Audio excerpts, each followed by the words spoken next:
این چیزکیک فیتنسی مخصوص ورزشکاراست.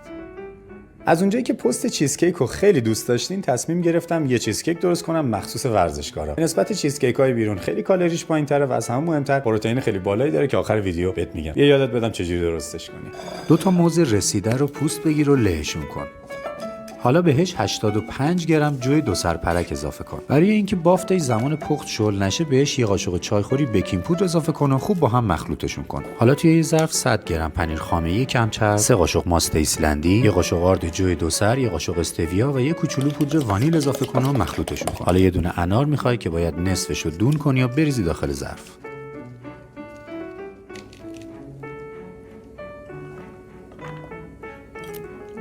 در آخرم یه دونه تخم مرغ بهش اضافه کن و خوب مخلوطشون کن.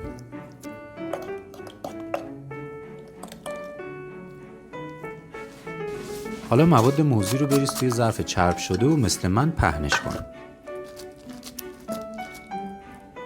مواد چیزکیک رو بریز داخلش و برای نیم ساعت بذارش توی فر با دمای 160 درجه. راستی تا یادم نرفته کل این کیک حدود 40 گرم پروتئین داره.